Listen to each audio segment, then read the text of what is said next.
air signal. There we go. We're live. We're live. We're coming at you. Hey, welcome back to Herb Day Online and the gift of healing that keeps on giving. Herb Day Online. You see below me, Super Don, and I am Robert Scott Bell, host of the Robert Scott Bell Show, homeopathic practitioner, author of Unlock the Power to Heal. Everybody, unlock the power to heal.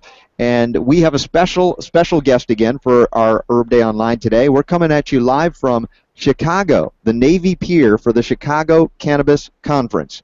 We wish you were here with us, and we've got a special guest we wish was here with us, but he's out there busy doing his thing, probably back in Atlanta somewhere. Dr. Jeff Bradstreet, and of course everybody knows braintreatmentcenter.com. If you don't, you should check it out, braintreatmentcenter.com. Dr. Bradstreet, are you with us?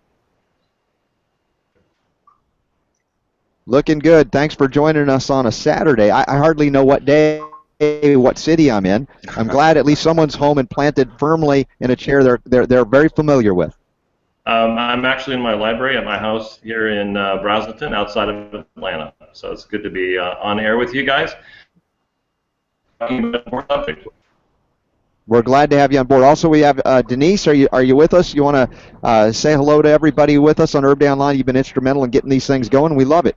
Thank you. Thank you. Yes. Hello, everybody, and happy Hemp History Week. Gosh, it's been a long week. Apologize for that. All right. Yes. And happy birthday if it's your day. Yes. Just in case. And Hemp History. It's a good thing. We'll be talking about that here at the Chicago Cannabis Conference. But Dr. Jeff Bradstreet is talking about hemp present and hemp future. The subject, the endocannabinoid system, the growing body of knowledge and research that is opening up a whole new world of health and healing and supplemental nutrient understanding to many different ailments out there that have named diseases, but we recognize that when we restore structure and or function, we have the ability to restore health. And that doesn't mean we necessarily need to chase diseases, but certainly those names can give us an indication as to what might really be going on below the surface. The question is, what are the latest breakthroughs, Dr. Bradstreet, about this endocannabinoid system and how we can work with something known as CBD or cannabidiol to nourish and support it? From many different universities that find these substances at the centerpiece, or what I call the nexus, of most healthcare issues. Yes, and I think about Dr. Bradstreet, you've been at this for a long time, helping folks to heal on many levels and kids too. This is something that, as a homeopath, we weren't really taught anything about this system, although in the Materia Medica and the Pharmacopoeia for Homeopathy, cannabis indica and cannabis sativa are mainstay remedies. Of course, in America, when the war on hemp took over 50, 60 plus years ago, the access to this plant for all purposes and reasons was pretty much denied to most everybody, including researchers. So how is this suddenly, this influx of information flooding into your site as well as your practice to help folks get well, whatever they may be suffering with? So from commercial hemp grade oils, those oils contain a variety of substances that have been consumed by mankind and used as medicinals for probably 2,000–3,000 years that we know of. So these are not new to human beings, they're not new to healing, so they have a lot of interesting properties. They serve as ligands, which is a fancy word for something that connects into a receptor. So they serve as ligands to a variety of important substances that regulate the immune system in the brain. So as an example, obesity and cardiovascular disease, if you look at the shift in research in the last 2 to 3 years, is shifting away from the concept of cholesterol to looking at endocannabinoid regulation as really the primary cause of both obesity and issues related to cardiovascular disease. So I think scientists around the world are getting it. I don't think it's any mystery. The problem is that we live in this very complex regulatory environment where it's challenging for us as researchers, as scientists, as physicians, as consumers who want to be self-directed in their healthcare to understand what are the rules and what are we allowed to do. And I hope that within the next few years, and I was actually hopeful that this administration would be able to heal some of this confusion within the bureaucracy regarding both the research as well as the application of these various things, but it stays very confusing at this point in time. Yeah, indeed. I think as healers, we would want to have access to that which we know is beneficial or is just studied and it's indicating a good potential. Yet when a government regulating body, whether it be the U.S. or other countries, stands in the way of that, it kind of defies the principle of those who get into the healing arts to help others to get well. So we do have this parallel track, and part of what we're seeing here with the Chicago Cannabis Conference is the works of our friends My Compassion, mycompassion.org, talking about getting access to folks that desperately need this. We just recently found out in Florida that there is a clause or something that had happened many years ago in Florida that was kind of hidden, that if you could prove that there was no other option and this was a safe option, that cannabis could be used for help in healing for patients in Florida.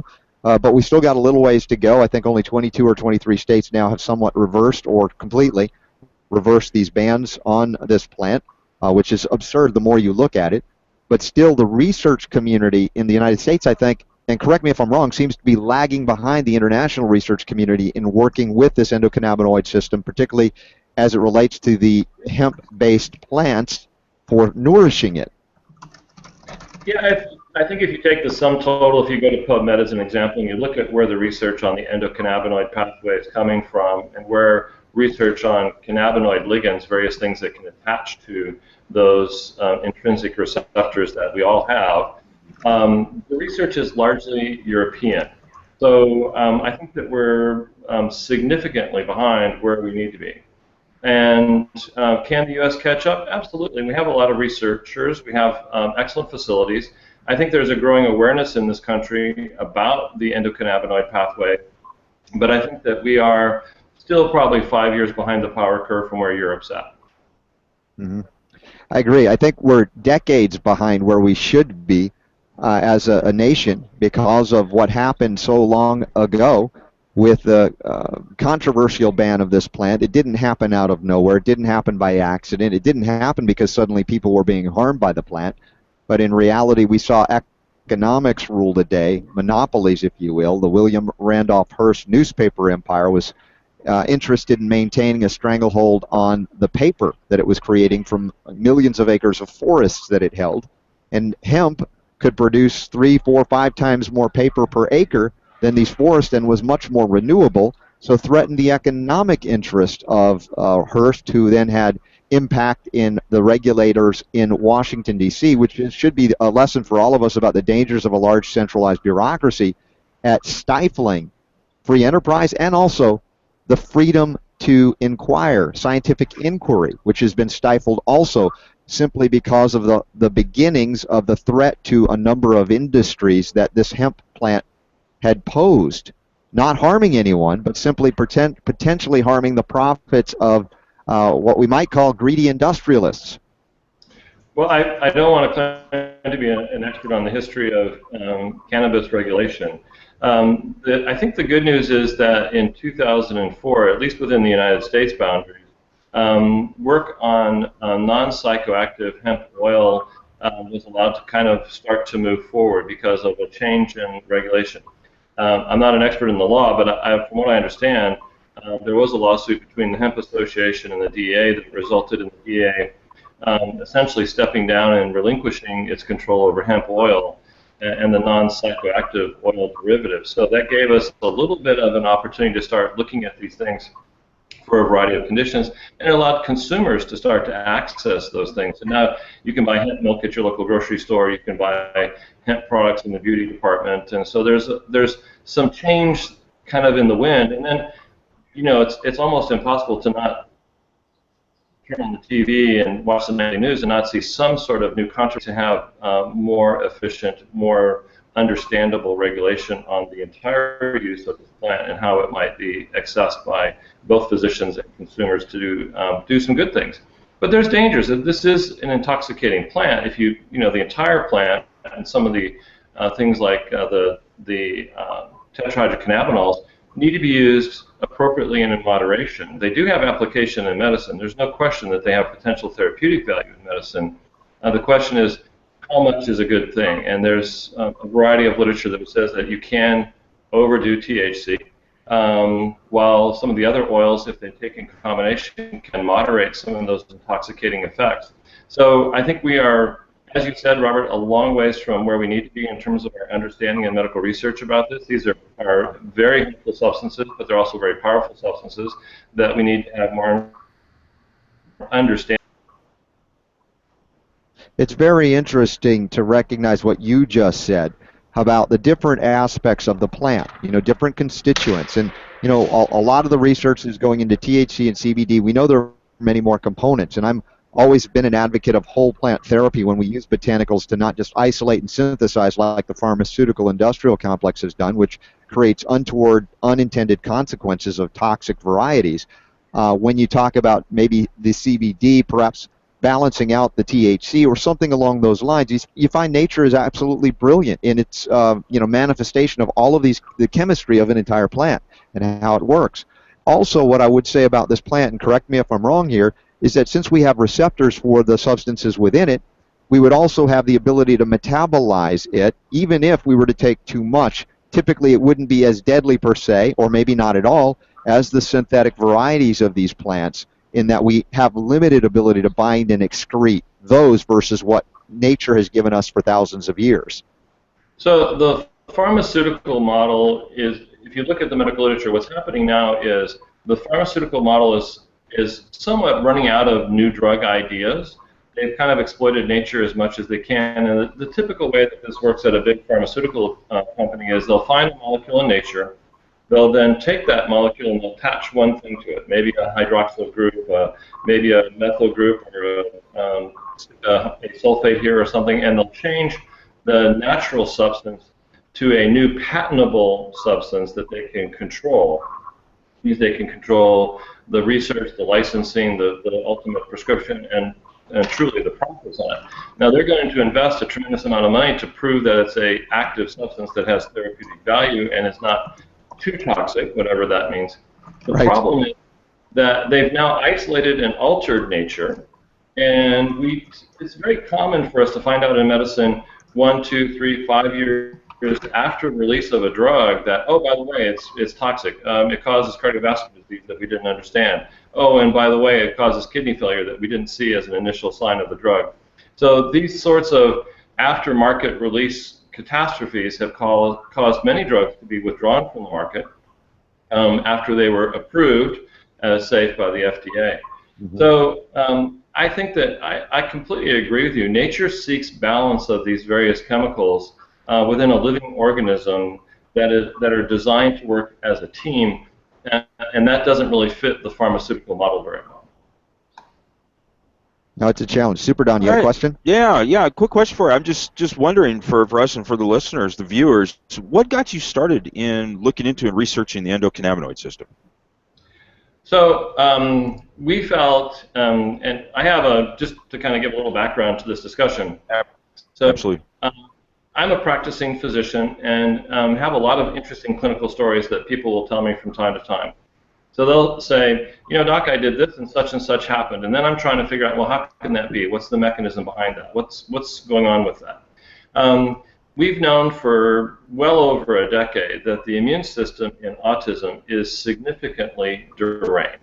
It's mismanaged, and it's not mismanaged in a consistent way, child to child to child. It's rather randomly, chaotically disrupted, but most children with autism have significant immune aberrations. So when you look at the things that regulate the immune system that can also connect you to the gut and the gut ecosystem, you come up with one primary pathway, and that's the endocannabinoid system.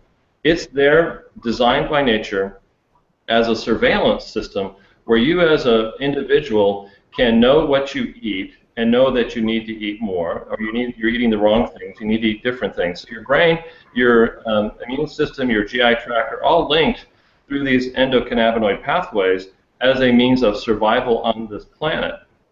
So we know that the ecosystem is a problem in autism. That's been very well published, and I think actually pretty well accepted by most people who know the literature. We know the immune system is abnormal. What talks between the immune system, the brain function, and the gut, and you're back at the endocannabinoids. So a year ago or so, we published our first paper on abnormalities of the endocannabinoid pathway in autism. That was in the Journal of Autism and Developmental Disorders. And then most recently, we actually looked at regulation of the transcription, the message of the DNA to control this, and we found that that was also abnormal in autism as well. Mm-hmm. Well, I think that you stated earlier, I just want to confirm it for our audience as well, Dr. Bradstreet, because many physicians are still subscribing to the synthetic medicine model, and you pointed out the perhaps imbalance associated versus nature that happens when you interact with synthetic patented molecules. So would it be correct to assume that your practice as a physician has kind of tended more toward adopting a natural model, in other words, working with substances that our bodies actually know what to do with and move the body back toward balance? I view, well, let me say this properly. So I'm a physician. I'm a traditional trained allopath, but I'm also a homeopath in the state of Arizona. So I went through all that training as well. So I tend to look at the body in a very holistic way. I like to have every tool in my toolbox when I come to a complex problem like autism or Alzheimer's disease or Parkinson's disease or whatever it may be, some chronic debilitating illness.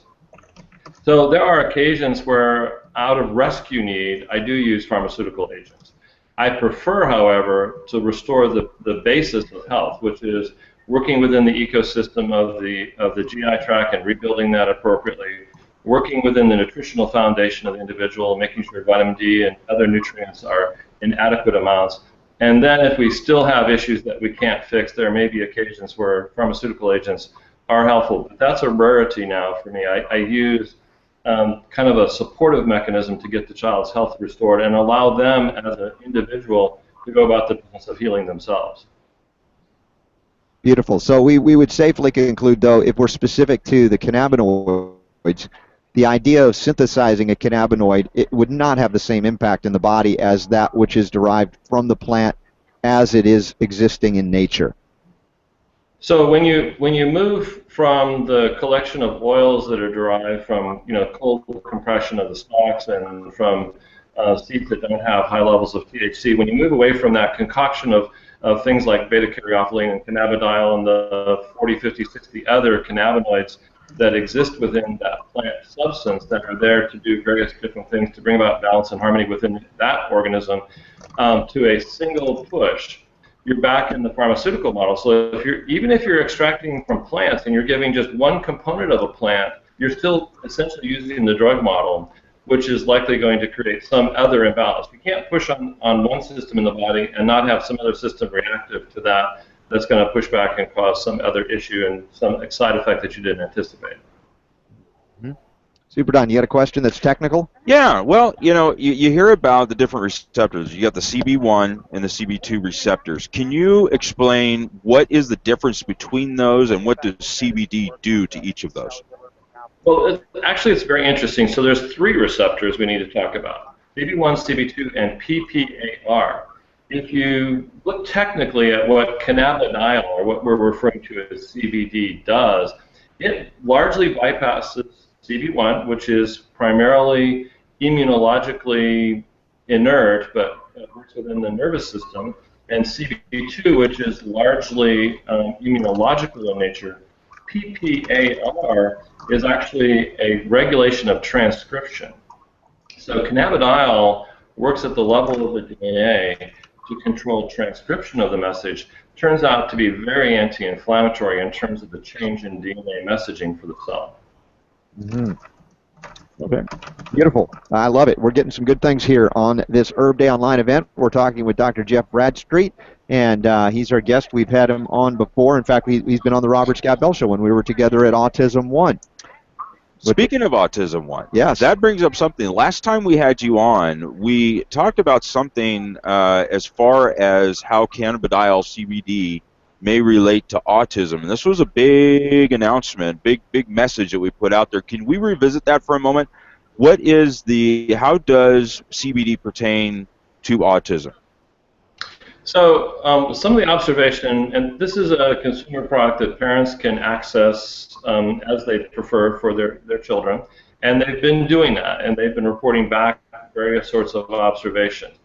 In particular, at Autism 1, I presented the story, and actually the mom did the presenting for us, and she was recorded on this, where she said that she had a very hyperactive, very self-stimulatory child with severe OCDs. She used this minuscule amount of hemp oil, which was concentrated more towards the cannabidiol perspective, but still had other things like beta-caryophyllene and these other sort of hemp constituents in it.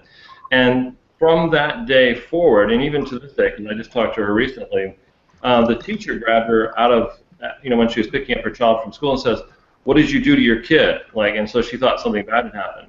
Just the opposite. So for the first time in that child's life, he was paying attention, he was focusing, he had stopped his self-stimulatory behavior, he was no longer OCD, so he wasn't like going around having to touch every surface in the classroom and everything in the classroom.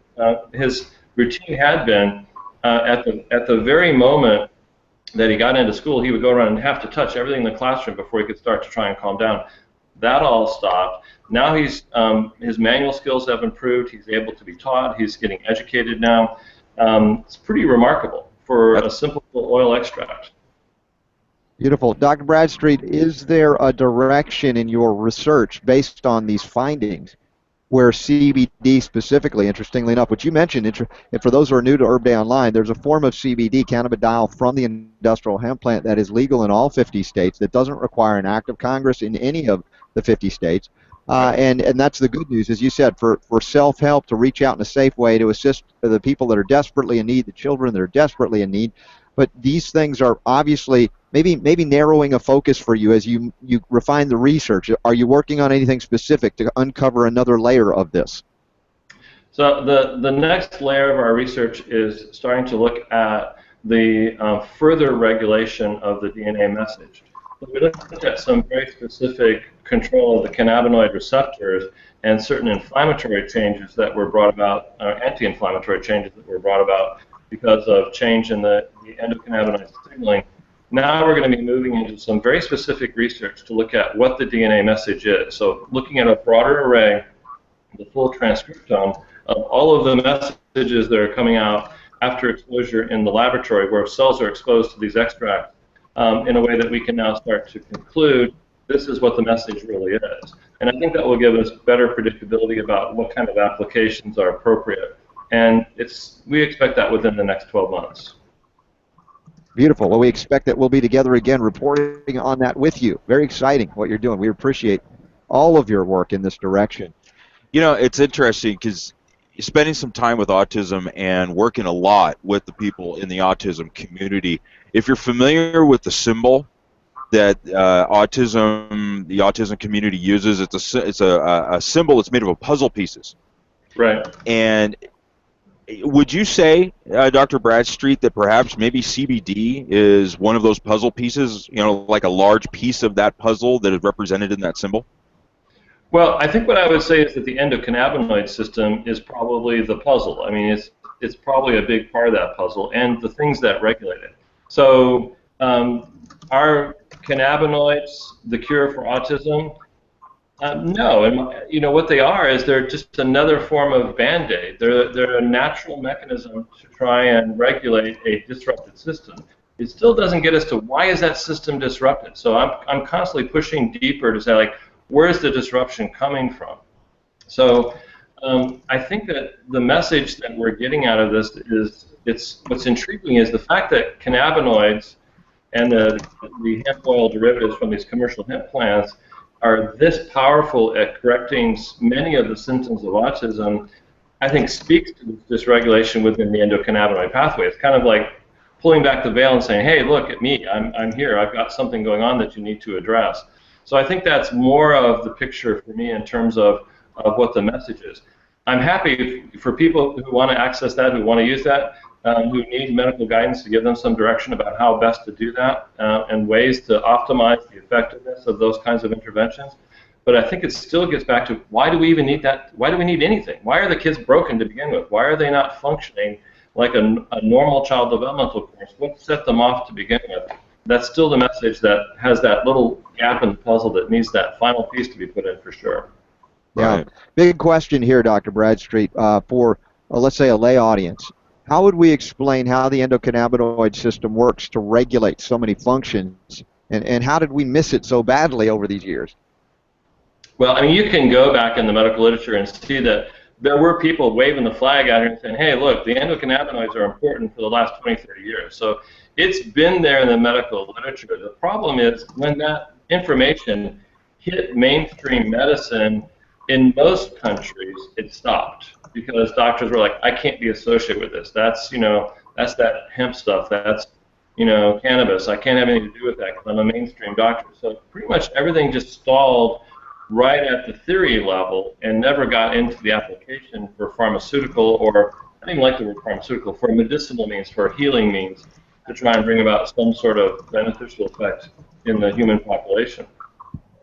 I think what's happening overall is that with the awareness of the power of a system that regulates the show, I mean, if you look at everything from how your brain thinks to how you regulate your immune system to how you know what you ate yesterday, the only pathway in the body that really exists to monitor that is this endocannabinoid pathway. So this is the main surveillance pathway that the brain uses to kind of check in on the gut, check in on the immune system to see what's happening. And it's really important in human health, or the lack of it. Absolutely. Well, and again, we're having to catch up with decades of neglect here, because as I've written about as well, the history of hemp in America is fascinating, knowing that our founding documents were written on hemp paper, the Declaration of Independence, the Constitution, and in fact, our founding fathers grew hemp.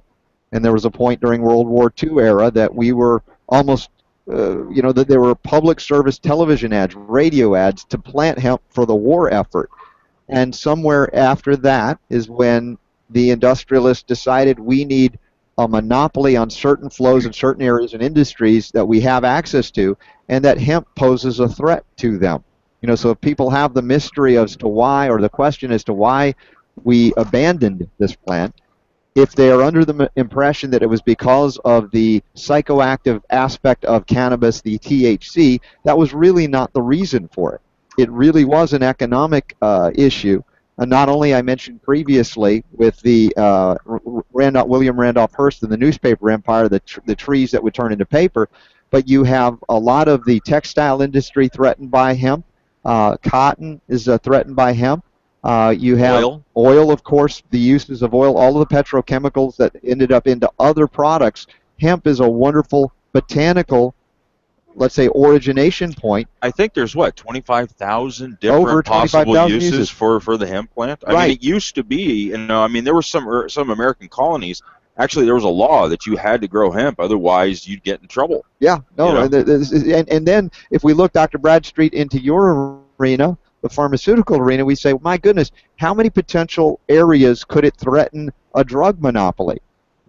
A pain management, pain medication, very strange addictions or powerful addictions that are dangerous and often deadly, liver toxicity issues with it.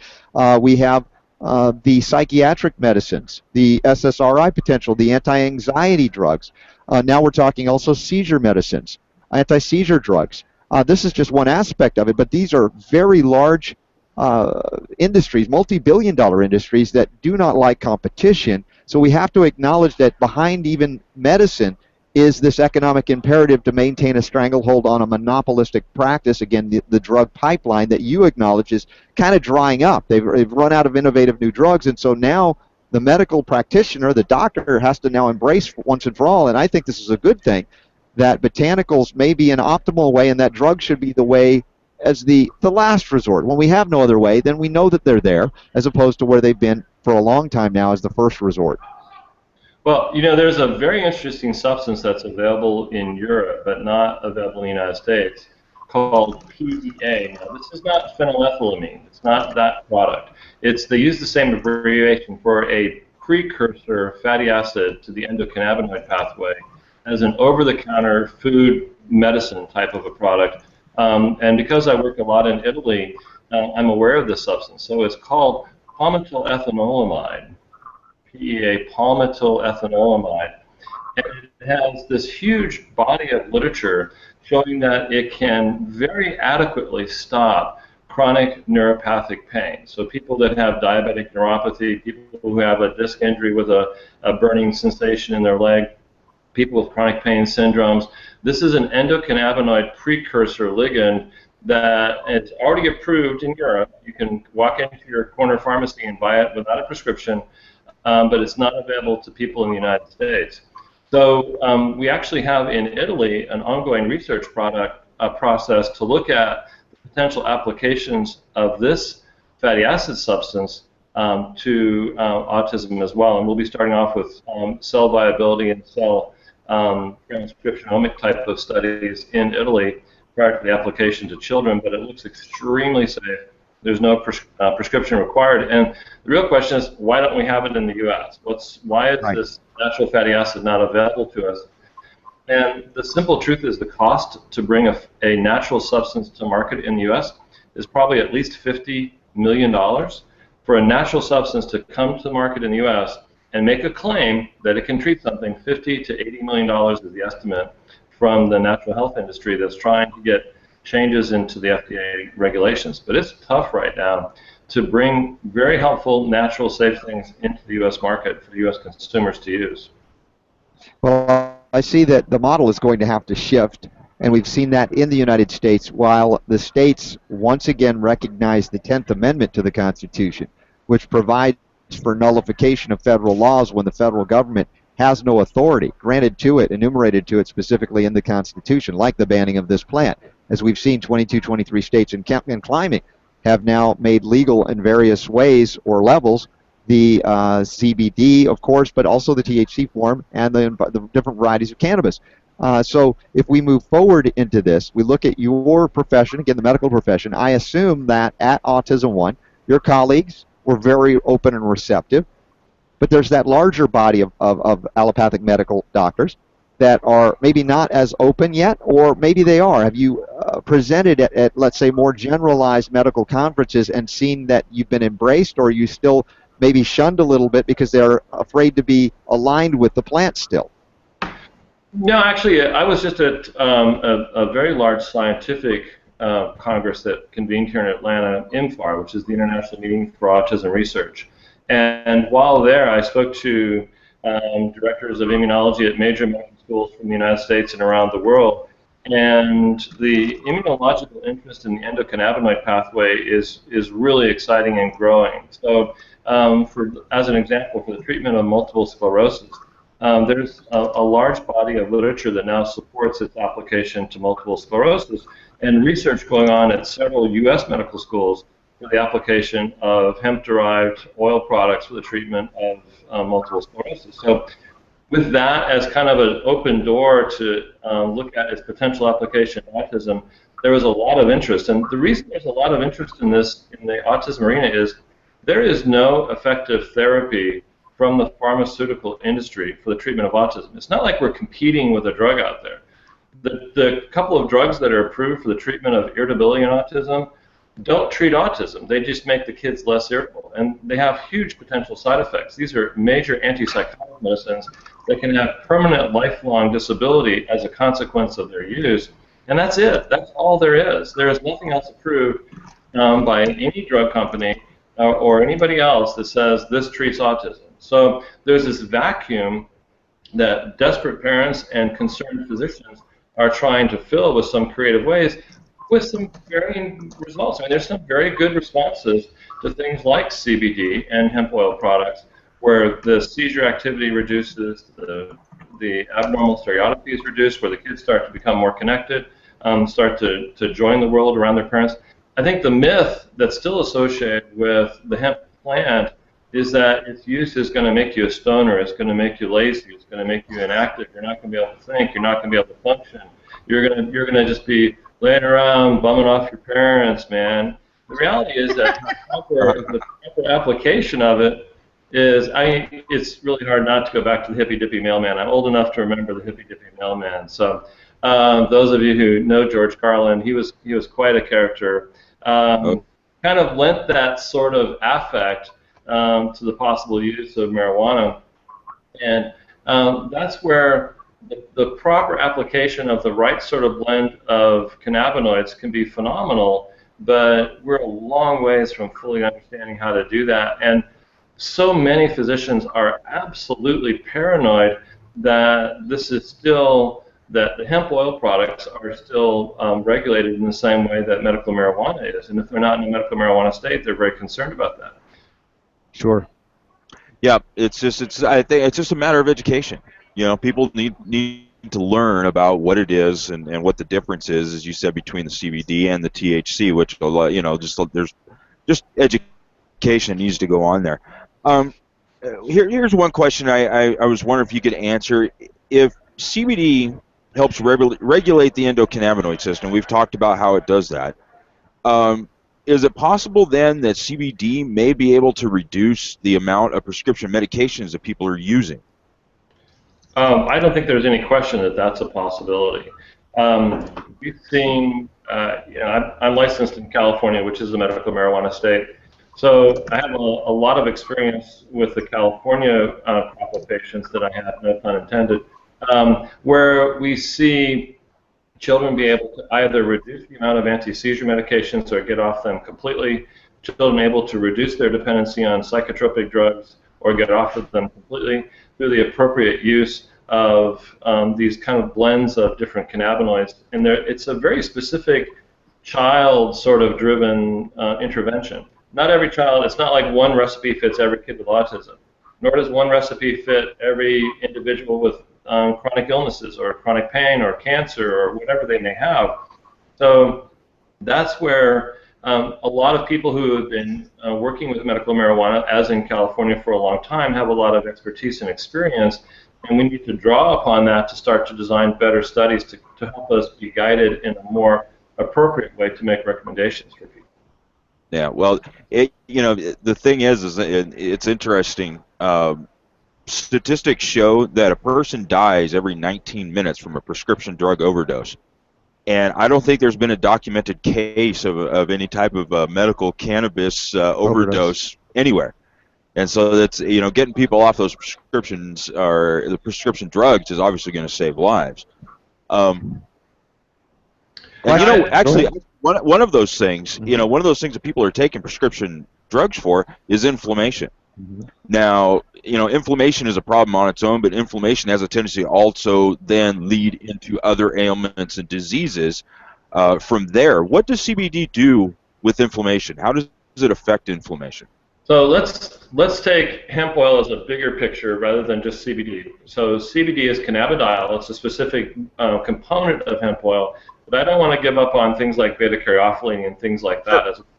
So we'll take two constituents of hemp oil rather than and not focus on the other 45 to 60 things that are there. So right. If you look at CBD plus beta-caryophyllene, we have two very powerful molecules that regulate inflammation in amazingly intense ways. So when we use the word inflammation, we can attach to that type 2 diabetes, almost all autoimmune diseases, including type 1 diabetes, nearly all cases of heart disease, certainly vascular heart disease is almost always an inflammatory process. Nearly all neurodegenerative diseases, Alzheimer's, Parkinson's disease, ALS, MS, all find their roots in improper immunological regulation. Inflammatory bowel diseases like Crohn's and ulcerative colitis, rheumatoid arthritis, chronic myopathic pain syndromes like fibromyalgia and chronic fatigue syndrome all find their root in the same dysregulation, the same inflammatory change. So at the root of almost all chronic illnesses, and probably cancer is a chronic inflammatory disorder as well, but at the root of nearly all chronic illnesses that the healthcare consumer spends billions upon billions upon billions of dollars supporting the health-related industry is this same common pathway that we are using things like non-steroidal anti-inflammatory drugs by the ton. I mean, we use those kinds of medications. Like it's an entire row of a pharmacy are the various choices you have for non-steroidal anti-inflammatory medications. Behind the counter at the pharmacy, numerous prescription medications that are anti-inflammatories, steroids and other agents, and you see all these new novel things that are TNF binders that are trying to get at the inflammation system. So there's a huge pharmaceutical market attempting to address this particular problem with very little evidence that the outcome from these chronic diseases is being modified in a favorable way. So that particular solution at this point in time doesn't seem to be working very well for us because, quite honestly, we are sicker now than we were 30 years ago when I was in medical school. Yeah, I want to acknowledge the point that we've seen tremendous benefit from the use of the CBD, and the analysis there, the scientific studies are coming out, they're tremendous, but we don't want to exclude other aspects. Again, just to reiterate for all the folks at home listening or watching us on Herb Day Online, Dr. Bradstreet continues with us now. My producer, Super Don, we've got Denise on the end in California there, and we want to acknowledge that the whole plant, at least from my perspective, I believe is valuable. That even though we can pick out and look at components and say these are the benefits of those components, that we mustn't just say, okay, let's just make the CBD only okay and not the THC because somebody doesn't like the fact that it's psychoactive in some way. But the reality is nature put it there. Whoever created this place, God, whatever you want to call it, put it there for a reason in that plant. And we have an endocannabinoid system for a reason. So to say only one, not the other, really not, there's not scientific integrity there. Maybe political expediency, but we are promoting an idea that we must embrace the whole plant ultimately to see what the full benefit is for healing. I just want people to understand that even though we see tremendous, and I have, but we're looking at a whole plant here too. Oh, I absolutely agree. And actually, even though there's a lot of still, and certainly within the medical community, there's a lot of fear factor associated with THC. THC has some remarkable properties. One of the main things that causes stereotypies in autism to decline is this very small component of THC because it's extremely powerful in micro doses. And when given with the other constituents of hemp oil, there is very little, if any, side effect. And it's very hard for me to discern anything but a beneficial effect. And it's actually that component, the THC component, that's turning off the stereotypies, as far as we can tell. In addition to that, the main anti-seizure properties of the cannabinoid-related compounds seem to go back to THC. So again, when given as the constituents of the entire plant with the beneficial fatty acids, the other phospholipids that come with that, the multiplicity of plant ligands that are capable of moderating these systems, you see that complex, balanced form of healing for the human being. Beautifully said. Beautifully said. I'm going to be speaking, just so you know, if you could come down to the Chicago Cannabis Conference. We'll be here all day. Right now we've got a Google Hangout with Dr. Bradstreet, Herb Day Online here. I will be broadcasting at noon local time here in Chicago with my good friend Richard Pearl out of South Florida. All to South Florida, we'll get them plugged into what's going on here. And we'll be interviewing folks all day here. And then tomorrow morning at 11 a.m., I'm scheduled to speak on natural healing with hemp. I'm integrating the CBD in particular with my protocols for gut recovery. My focus has been as a homeopath on liver detoxification and restoration of intestinal integrity and, of course, floral balance. And I'm experimenting and investigating with all the things Dr. Bradstreet is bringing out and others, how to utilize this endocannabinoid system for our benefit, how to nourish it again, and watch the acceleration of healing, of gut recovery, of the ecology itself. So I'm very excited to present on that tomorrow morning, and then we'll be broadcasting live for a couple of hours from noon to 2 on the Robert Scott Bell Show through GCN and Natural News Radio, and then around the world on UK Health Radio and Digital Radio 103 Down Under in Australia as well. And on iTunes. And on iTunes. Yeah, all over. Everywhere. So everywhere. Down with Dr. Bradstreet, you're on with us. You're around the world, and we love that. So one thing, go ahead. One myth about cannabis and what's going on with the endocannabinoid system. So there's a lot of misunderstanding that people seem to think, because the original discovery of the cannabinoids receptors on cells through working with cannabis to try and see what it's actually bringing us, that's the only ligands in nature. And in fact, right. There's probably at least 40 known plants that have cannabinoid activity that are not hemp-related plants. Some of these you eat, like clove and thyme and hops and things like that have these cannabinoids intrinsically within them. So nature has multiplicity of plants that produce cannabinoid type of activity, not just the marijuana plant. Right. Well, and that's good, although there's not a lot of knowledge of the interaction with the cannabinoid system in this way. For some reason, perhaps because of the abject neglect or suppression of this particular plant, it's now obviously getting all the attention and press, and in many cases deservedly so because of the benefits we're actually seeing when put into use. Well, it's the easiest to grow. It grows, I mean, it's a very efficient, restorable source of all these various oils. The nice thing about it as a crop is it grows like a weed, basically. I mean, it's got the nickname weed, but it grows literally like a weed, which means that it's very easy to cultivate. It's very easy to hybridize.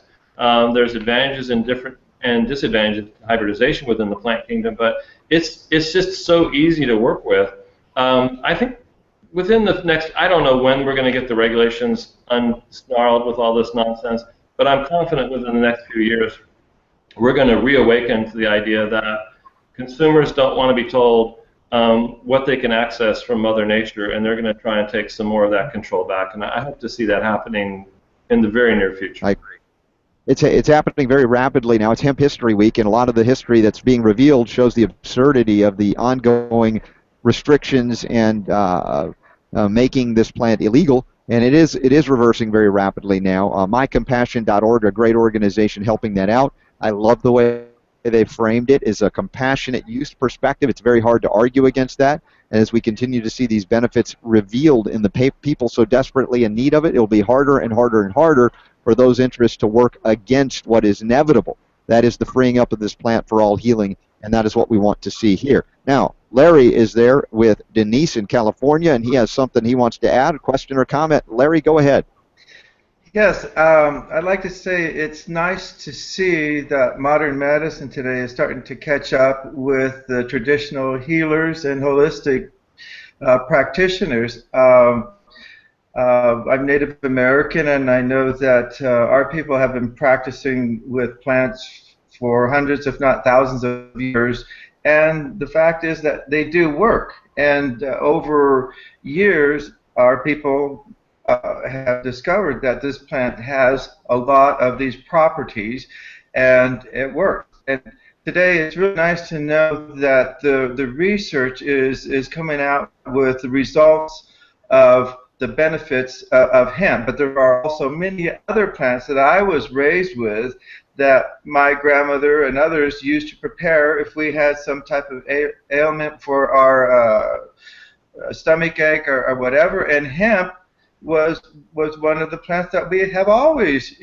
used for years, and I'd like to say that. But I had a question for Dr. Bradstreet, and I was wondering, you were trained in the traditional modern medicine, but you're also a holistic person as well. If there were another doctor who was trained in the more traditional Western way, what kinds of arguments do you think that they would come up with about hemp, or maybe the cautionary things that they might come up with?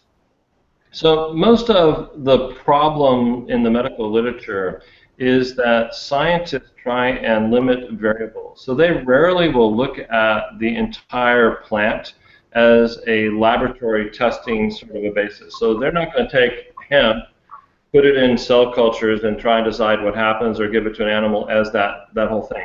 So what they do is they'll take THC by itself, expose it to a lab animal at intoxicating levels, and describe abnormal behaviors and say, therefore, it's bad.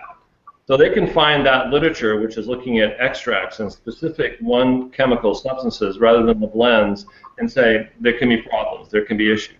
So they're going to pull those out of PubMed and very easily be able to illustrate that there are issues. The problem is when science does that, they forget what the natural balance is, and we tend to think along these very pharmaceutical lines when we design research, which is one variable, one substance, cause and effect relationship, and that's when you look at the natural healers, what the Indians have taught modern medicine about aspirin, not just hemp, and all the other remedies that we've learned about, then you start to understand there's a variety of interesting components that we need to explore. You can go all the way back to ancient literature, 2,000 plus years ago, and see instructions on how to grow an herb garden for medicinal purposes. So there's been this wisdom in mankind that we need to have access to various plants for medicinal purposes for thousands of years. Suddenly, somehow in the last 100 years, modern medicine and the pharmaceutical industry took control of that with the help of regulation from central governments, not just ours, but all central governments. And now people no longer have access to that knowledge. It's basically, other than a few people who still hold on to that, it's largely fallen apart. Well, I think that's what the Native Americans need to bring out, and we, we've talked to Larry about this on the show, on the Robert Scott Bell Show, how that ancient tradition and these ancient traditions around the world embraced and utilized this plant readily and regularly. Again, combing the scientific literature, Dr. Bradstreet, to the point Super Don mentioned, we're not aware of any overdose deaths from cannabis, whereas we know even properly used, administered, and prescribed prescription drugs are maybe one of the leading causes of death, according to the Journal of the American Medical Association. Year 2000, the Barbara Starfield report, as it became to be known. Are there any literature, scientifically validated, peer-reviewed, that say cannabinoids are bad, avoid CBD, they're going to kill you? I mean, is there anything that your doctor buddies would say, look, Dr. Bradstreet, you're a nice guy, but you're off your rocker, you're not paying attention to this study? Well, I don't think they're going to say I'm off the rocker for talking about the endocannabinoid system, but the recreational use of marijuana is implicated in the medical literature as contributing to an increased risk of schizophrenia in adolescents. And that literature is interesting. It would caution us to say be careful in terms of exposure during adolescence. But again, it's the strength of that literature is questionable in terms of what it really means. Schizophrenia tends to occur around 18 years of age, give or take, and it's very likely that people that are prone to that diagnosis are also prone to self-medication and are not necessarily aware of how best to guide themselves through that process. Right. How many teenagers have you met that were not at least a little bit schizophrenic? Well, I mean, we could ask their parents about that. It's a tough time for a lot of kids. They're going through a lot of rapid brain remodeling, and they do kind of temporarily lose their mind, but they're always convinced that it's their parents that have lost their mind. So, well, of course. As a parent, I know. They usually turn into their parents. So, anyway. Yes, absolutely. Robert, in your experience, I'm going to have. I had another question. Okay, I'll in your take one more question, but then I'm going to have to attend to some business. Okay.